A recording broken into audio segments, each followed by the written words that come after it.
রাজধানীর অভিজাত এলাকা বনানীতে এমন দৃশ্য সহজে চোখে পড়ে না।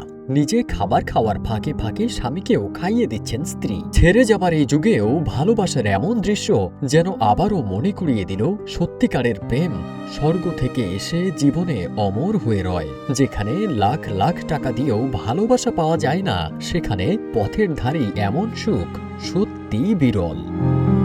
আপনারা দুইজনই তো, আর তো ওই যে ছোট ছেলেটা তিনজন। কত খরচ? 25 কেজি চাইলে আমাদের টাকার হিসাবে কত টাকা খরচ হয়?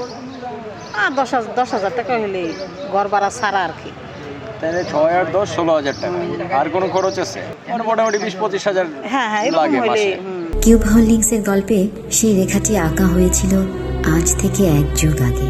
নকশাই আমাদের ভাষা। Cube holdings limited. এভাবেই ঘুরে ঘুরে ভিক্ষা করে জরাজীর্ণ জীবনের প্রতিটি দিন কেটে যায় এই দম্পতির। পথেই হয় নাওয়া খাওয়া, পথেই কাটে দিন। তবুও বয়সের ভারে নুয়ে পড়া স্বামীকে ফেলে যাননি এই নারী।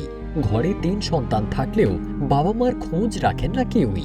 বড় 2 সন্তানকে কোলে পিঠে করে মানুষ করার পর বিয়ে করে আলাদা হয়ে গেছেন তারা। ছোট সন্তান কিছুদূর লেখাপড়া করলেও এখন বেকার। কথাগুলো বলতে বলতেই অঝরে কাঁদছিলেন এই দম্পতি। যে ছেলে বিয়ের আগে রোজগারের 10টা টাকাও মায়ের হাতে এনে দিত, সেই ছেলেই বিয়ের পর স্ত্রীর জন্য জন্মদাতা বাবা মাকে করেছেন পর। তাই বাধ্য হয়ে ভিক্ষা করেই পেট চালাতে হয় তাদের।